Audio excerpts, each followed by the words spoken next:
Good afternoon dear students. जैसे कि हम लोगों ने प्रीवियस टॉपिक पढ़ा हुआ था, उसमें हम लोगों ने देखा हुआ था कि कौन कौन सी ये जो बोल्ट होते हैं आपके, बोल्ट का क्या डाया होता है, आपका क्या लेंथ होती है, इसकी सेंट क्या होता है, हेड क्या होता है। आज उसी के बारे में हम लोग पढ़ेंगे, बोल्ट जोड़ों की विशेषताएं क्या होती हैं। जैसे कि हमारे पास कोई भी एक बोल्ट होगा, कि बोल्ट की पिच क्या होती है और गेज दूरी क्या होती है।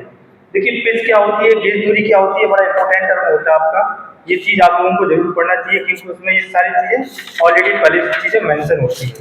तो एक छोटा सा डायग्राम है हमारा, उस डायग्राम में हम लोग चीजों को देखेंगे। जैसे कि ये हमारे पास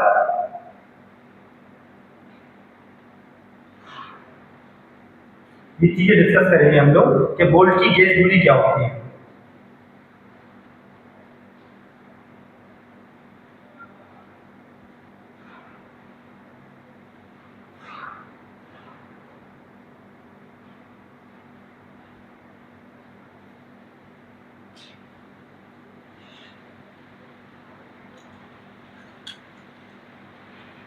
ये रिवेट है हमारे पास, ये बोल्ट मान लीजिए, ये बिल्कुल डायरेक्शन वाई डायरेक्शन चलेंगे।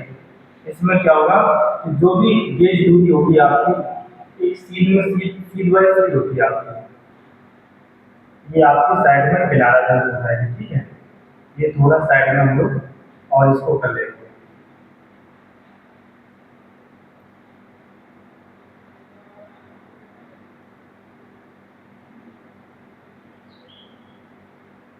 देखिए अब इसमें देखिए यहाँ पर चीज समझेंगे कि जैसे दो रिवेट है आपके पास या दो बोल्ट मान लीजिए, एक बोल्ट अब इस डायरेक्शन पर रहेगा, सीधी डायरेक्शन पर। सपोज दैट ये हमारे पास कोई हुआ है, तो एक डायरेक्शन में जितने भी रिवेट लगे होंगे आपके, एक रिवेट ये लगा होगा, दूसरा, तीसरा, चौथा, पांचवा, मतलब इसी टाइप में श्रृंखला वाई पद्धति में। अब अगर हम वर्टिकल देखेंगे तब भी वही वर्टिकल डायरेक्शन में होना चाहिए जो डायरेक्शन उसकी पहले से मैच है आपका, सेम टू सेम डायरेक्शन इसमें मिलना चाहिए आपको। तो इसमें क्या होगा, थ्री वोल्ट लगेंगे आपके इसमें। अब इसमें आपको श्रृंखला देखना पड़ेगा। तो वर्टिकल हॉरिजॉन्टल शेप में आप लोग देखिए, रिवेट के centre to centre distance, centre to centre रहेगी। इसको प्रॉपर रूप से हम लोग क्या बोलेंगे, रिवेट की पिच बोलेंगे। ये क्या होगी आपकी, रिवेट की पिच होगी आपकी, इसको क्या बोलेंगे, रिवेट की पिच होगी आपकी। अब हम लोग बात करेंगे हॉरिजॉन्टल में। तो अब ये किनारा दूरी क्या, अब इसको ये रिवेट आपकी लगी है, यहाँ से यहाँ तक हम लोग क्या बोल सकते हैं, इसको किनारा किनारा दूरी कह सकते हैं।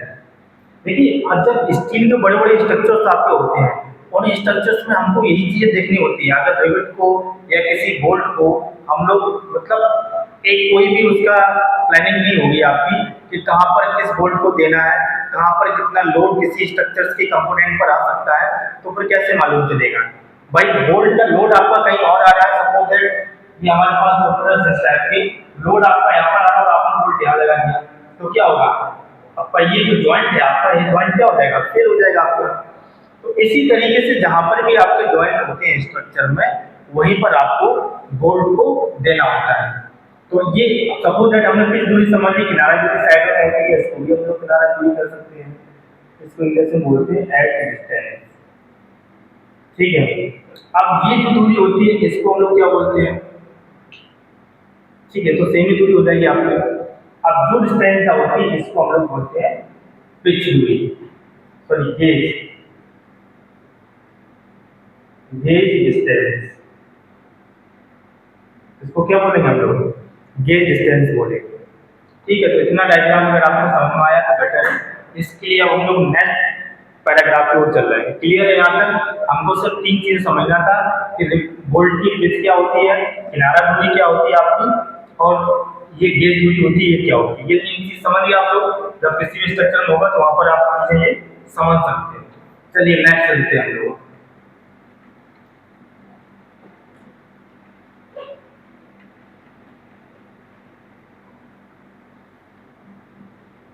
अब देखिए नेक्स्ट हम लोग पढ़ेंगे, तो उसमें हम लोगों को ये देखना पड़ेगा कि जो बोल्ट आपका रहेगा उस बोल्ट में कौन कौन सी स्ट्रेसेस रहती हैं आपकी, बोल्ट जोड़ की दक्षता, strength and efficiency of bolted joint, इसमें हम लोग बोलेंगे बोल्ट की दक्षता क्या होती है, बोल्ट की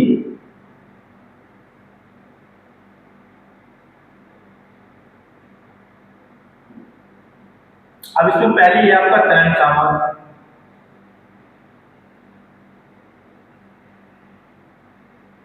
तरण सामर्थ्य निकालने के लिए इसका जो बेसिक फार्मूला है वो मैंने आपको बताया था, पी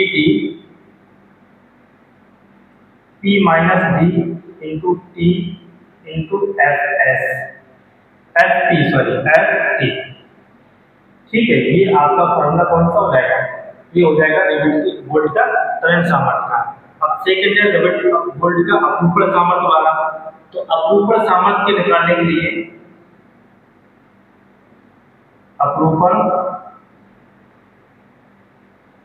अपरूपण सामर्थ्य निकालने के लिए हम लोग क्या करते हैं, इसका जो बेसिक फॉर्मूला होता है वो होता है P S equal to pi by 4 into D square into क्या हो जाएगा F B F S sorry F S. ठीक है, ये आपका निकल जाएगा, ये क्या हो जाएगा आपका अपरूपण सामर्थ्य निकलने के लिए। अब इसमें एक चीज और होती है, अभी अगर हम सिंगल लगाए तो यहाँ पर 1 होता है सिंगल प्लेट के लिए, अगर डबल प्लेटेड होगी तो यहाँ पर हम लोग क्या कर सकते हैं, और P S equal to 2 into pi by 4 into D square into F S. तो यहाँ पर क्या हो जाएगा, हम लोग डबल वहां पर लगा देंगे। ठीक है, तो ये चीजें बड़ी इंपॉर्टेंट है, आप लोगों को यहाँ ध्यान से देखना है। ठीक है, अब इसके बाद हम लोग नेक्स्ट देखेंगे, आपका ये क्लियर हो गया आपका। नेक्स्ट जो आपका रहेगा वो रहेगा आपका धारण सामर्थ्य। धारण सामर्थ्य के लिए धारण सामर्थ्य के लिए हम लोग निकालते हैं, वो होता है PB equal to B into BP sorry BP into F तो पीबी इक्वल टू डी आपका हो जाएगा, डी यहाँ पर हो जाएगा आपका 2T1 इंटू एफ बी, जो भी मतलब इसमें जो भी कम हो। ठीक है, यहाँ पर हो जाएगा। तो मैथ जो फॉर्मूला आपका होता है यही होता है। आप यहाँ पर एक चीज और है, पी आपकी क्या हो जाएगी, यहाँ पर पी इक्वल टू पिच हो जाएगी। ठीक है, पी आपकी पिच हो जाएगी, डी वोल्ट का कुल व्यास, डी आपका क्या हो जाएगा वोल्ट का कुल व्यास, डी कुल व्यास, टी हो जाएगा मुक्त प्लेट की मोटाई, टी मुक्त प्लेट की मोटाई, और T1 वट जोड़ की कवर प्लेट की मोटाई। T1 क्या हो जाएगी, वट जोड़ के कवर प्लेट की मोटाई। तो ये तीन चार चीजें होती है, इनको विशेष तौर पे आप लोगों को ध्यान देना है। तरण सामर्थ्य का निकाल लिया, ऊपर सामर्थ्य का निकाल लिया, धारण सामर्थ्य का निकाल लिया हम लोगों ने, और जो नेक्स्ट बचता आपका वो आपका दूसरा ये होता है आपका। ठीक है, ये चीजें विशेष तौर पर आपको ध्यान देनी जरूरी होता है। क्लियर? तो ये इतना आपका हो गया क्लियर। ठीक है, अब नेक्स्ट हम लोग देखते हैं, इसमें नेक्स्ट पैराग्राफ आपका रहेगा, इसमें टेंसाइल और अपरूपण, शेयर स्ट्रेंथ हो गया और वेयरिंग, ये तीन चार चीजों पे विशेष तौर पर आप लोगों को ध्यान देना जरूरी है आपका। ठीक है, नेक्स्ट जो आपका होता है, देखिए आपका सबसे बड़ी चीज होती है कि स्टील स्ट्रक्चर में जब भी आप लोग कोई डिजाइनिंग करते हो और डिजाइनिंग के तौर पर जो भी टर्म आपके होते हैं, उसमें मेन पर्पज यही होता है कि जो भी स्ट्रक्चर्स हैं आपके, जो भी कंपोनेंट्स हैं आपके, उन कंपोनेंट्स को विशेष तौर पर आपको कितना लोड आपका वेयर हो रहा है, लोडिंग के साथ साथ कौन कौन सी चीजें आपकी फेलियर की कंडीशंस में है आपकी, तो इन चीजों को आपको विशेष तौर पर ध्यान देना है।